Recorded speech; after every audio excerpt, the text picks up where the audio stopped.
Hi, my name is Remy Cotter. I'm majoring in physics at Vassar College, and I just completed my sophomore year. While physics has an intimidating reputation, it should not be something that people fear to learn about.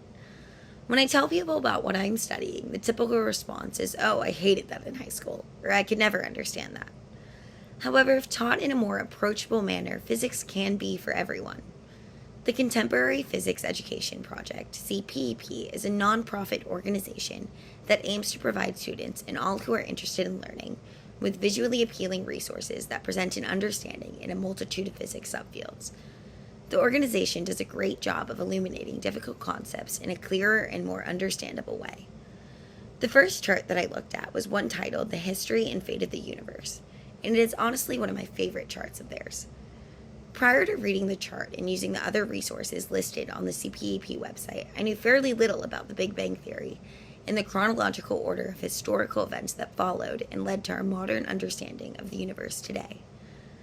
The chart consists of a great central visual that depicts the natural flow of the expanding universe, starting with an extremely small universe, nearly the size of a proton, and ultimately ending at where we are at today, where the visible universe contains 400 billion galaxies.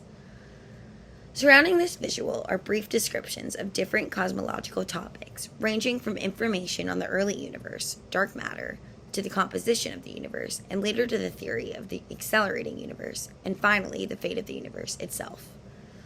While I recommend everyone take a look at the chart if they are interested in learning about this information, I want to briefly discuss what the chart taught me. To begin, the Big Bang, which was the initial moment of the expanding universe, occurred nearly 14 billion years ago, and scientists believe that all of the universe's energy was compacted into a microscopic single point. For a short period after the Big Bang, the universe began to rapidly and exponentially expand, and during this period, known as inflation, the universe cooled down and the distances between galaxies began to increase.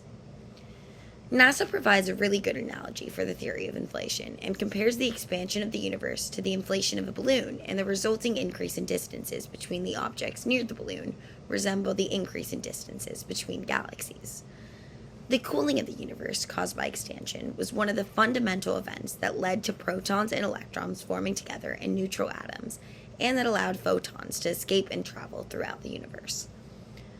The universe is composed of mostly dark matter and dark energy, with only 5% of the composition being ordinary matter.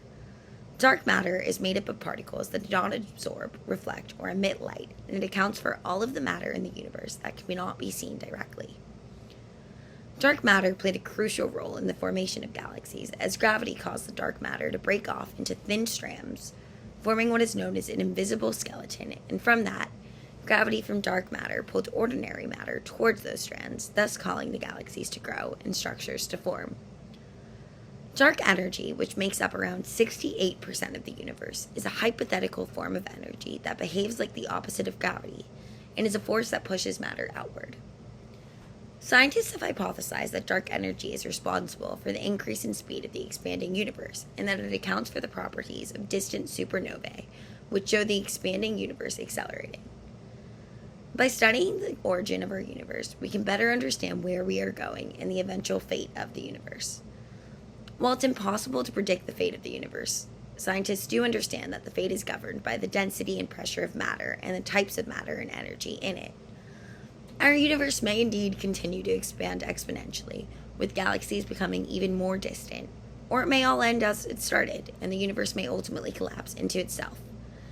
There's a lot more research and development left to be discovered in the field of cosmology, specifically the study of dark matter and energy, but it is fascinating to see how far we have already come in our understanding of the universe. And CPEP's chart does an excellent job of explaining what we already know.